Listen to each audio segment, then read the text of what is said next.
ప్రభునందు ప్రియులారా, ప్రభునామమున మీకు వందనములు. ఈరోజు దేవుని యొక్క వాక్య ధ్యానము నిర్గమాకాండము 32వ అధ్యాయము 25వ వచనము. ప్రజలు విచ్చలవిడిగా తిరుగుట మోషే చూచెను. వారి విరోధులలో ఎవరికీ ఎగతాళి కలుగునట్లు అహరోను విచ్చలవిడిగా తిరుగుటకు వారిని విడిచిపెట్టి ఉండెను. దేవుడు ఈ మాటలు దీవించి ఆశీర్వదించునుగాక. గమనించండి ప్రియులారా, నేటి దినాలలో చాలామంది పెద్దలు గాని, యవనస్తులు గాని, పిల్లలు గాని విచ్చలవిడిగా జీవించుట మనము చూస్తూ ఉన్నాం. విచ్చలవిడిగా అంటే క్రమము లేని, భయము భక్తి లేని విధమని గ్రహించగలం. నిర్గమాకాండం 32వ అధ్యాయము 17వ వచనము ప్రకారము దేవుడు ప్రజలను చూసినప్పుడు వారు చెడిపోయినట్లు చెప్పబడుచూ ఉన్నది. పై వాక్యము ఆధారాలను బట్టి ఒక మనిషిలో విచ్చలవిడితనము అనగా క్రమము లేని స్థితి ఎప్పుడు వస్తూ ఉందంటే వారు చెడిపోయినప్పుడు. సమాజంలో నైతిక విలువలు చెడిపోయినవి.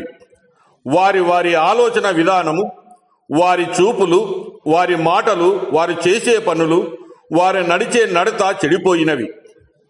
క్రమబద్ధమైన నీతి, న్యాయము, ధర్మము, పెద్ద చిన్న, గురువు, దైవభక్తి మానవులలో నశించి తాను ఏమి చేస్తున్నాడో తెలియకుండా విచ్చలవిడిగా ప్రవర్తిస్తూ ఉన్నారు.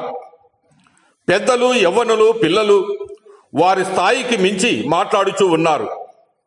ఏవి చేయకూడదో అవి చూస్తూ ఉన్నారు. ఏమి వినకూడదో అవి ఇంపుగా వింటూ ఉన్నారు. ఎక్కడికి వెళ్ళకూడదో అక్కడికి పరిగెత్తుతూ ఉన్నారు.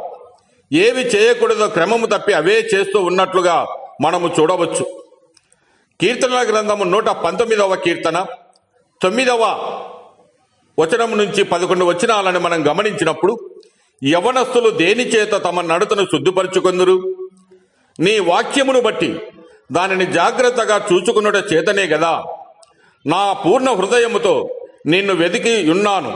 నన్ను నీ ఆజ్ఞలను విడిచి తిరగనీయకుము. నీ ఎదుట నేను పాపము చేయకుండానట్లు నా హృదయములో నీ వాక్యము ఉంచుకొని ఉన్నానని సెలవిస్తూ ఉన్నాడు. గమనించండి ప్రియులారా, ఈ లోకస్తులు అయితే వారిని క్రమపరిచేది దైవవాక్యమని, దైవ సాక్షి అనగా మనసాక్షి వారికి లేదు. కనుక వారు విచ్చలవిడిగా ప్రవర్తిస్తే ఒకవేళ వారు ప్రవర్తించవచ్చు.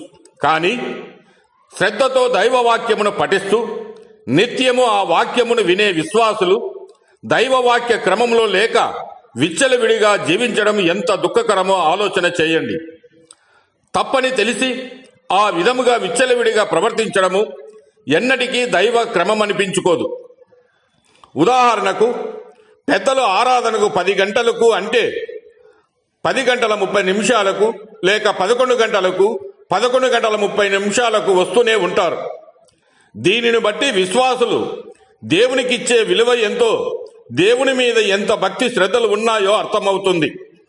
నిర్గమాకాండము 32వ అధ్యాయము 25 వచనము ప్రకారము ఇజ్రాయేలీయులను దేవుడు చూడగా ఇటు దేవుని భయము, అటు నడిపించే నాయకుని భయము లేని కారణముగా వారంతా క్రమము తప్పి విచ్చలవిడిగా తిరుగుట, మాట్లాడుట, తినుట, త్రాగుట, ఆడుట చేసినట్లు మనము గమనించగలం. కనుక ప్రియమైన సహోదరి, సహోదరుడా, నీవు అక్రమానికి తావిచ్చి విచ్చలవిడిగా ప్రవర్తించకండి. దేవుని ఉగ్రతకు గురి కాకుము. దేవుడు మిమ్మల్ని దీవించి ఆశీర్వదించునుగాక.